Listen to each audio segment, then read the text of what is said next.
อยเบิ่ง EP 2ทุกคนบอกเด้อตัวนี้เป็นหัวโว่290ได้ทุกคนนะ290มันมีโลมีไฮนะมามอนี่ดีขึ้นนี่เป็นไฮเนาะดีขึ้นเป็นไฮลงเป็นโลตัวนี้10เลขเด้อ10ล้อ10เลขลงไฮแล้วตอนนี้กำลังจอดอยู่ไหนครับยังจอด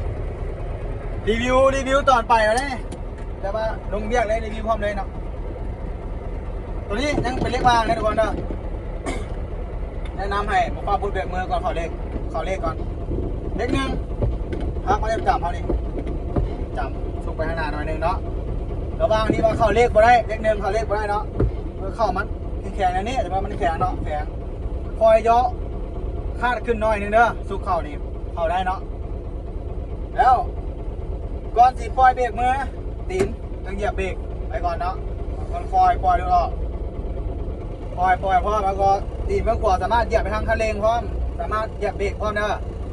ส่วนน้องเหยียบเบรกเนาะส่วนน้องเหยียบเบรกปล่อยตีนเร่งได้เด้อทุกคนบางทีว่านัดมันก็ถนัดนี่ก็คอยปล่อยออกได้เรื่อยๆหน่อยเนาะได้เนาะรถก็ต้องจับเบรกจะเร่งแห้งแล้วเลข2โพสซื่อๆนี่ดึงขึ้นมานี่เนาะระยะที่เข้าก็ได้ว่ารถเนาะมันเข้าไปได้เดี๋ยวโยกข้างมาหนึ่งนี่เลข2เนาะโยกข้างมาเข้าไปว่าจะเปลี่ยนสิไปเร่งแห้งเนาะคอยเร่งเข้าเบื้องรอบจักรเนาะคอยมันไก่15แต่ว่าบางคนฟังเสียงก็ได้ขอให้มันแห้งหลายเสียงหรือเป็นเลข3เลยเด้อ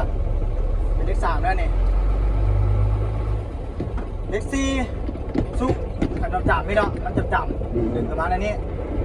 ถ้าแม่รถไปหลายเด้อนี่รถกำลังคอยนะแม่รถไปหลายมันอาจจะเข้ามาได้มันต้องมีรอบของมันนะแต่ละเลขเนาะรอบซ้ำนี่หมุนเวียงกันไปแต่ละเลขเนาะเลข4นะตอนนี้เนาะแล้วตอนนี้เข้าเลข5จะดูรอบลงค่อยหลายมันเข้ามาได้เนาะมันไวเกินรอบแล้วเนาะเขาต้องดูระวังรอบนั้นนี่เนาะเลข5นี่เด้อเลข5นี่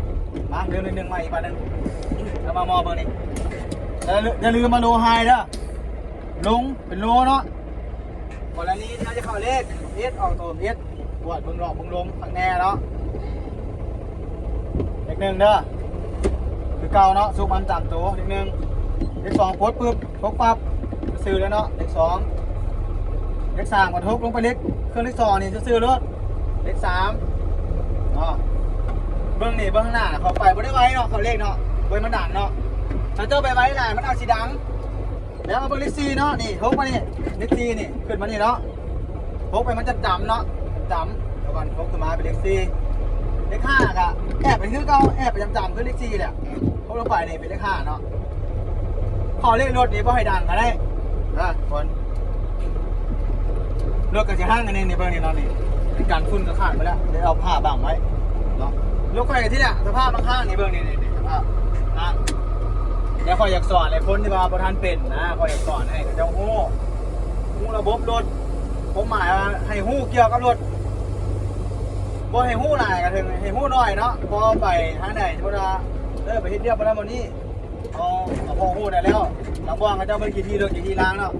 พอได้จับเป็นเขาเจ้านี่กับบางคนเรียนหู้ไปทีแล้วอาจจะเป็นแบบนี้เนาะแล้วเวลามาคลิปนี้ก็ฝากกดไลค์กดแชร์นะวันหน้ามาต่อ EP 3เกี่ยวกับระบบยังอีก5เลขเนาะยังเลข5เลข6เลข7เลข8เลข9เลข10เด้อ EP 3แล้ววันหน้าพาไปเซ็นของลายอีกวันนึงเนาะสำหรับผู้ใดก็มากฝากกดไลค์กดแชร์กดติดตามไว้เป็นกำลังใจคลิปต่อไปเด้อโอเคบ๊ายบาย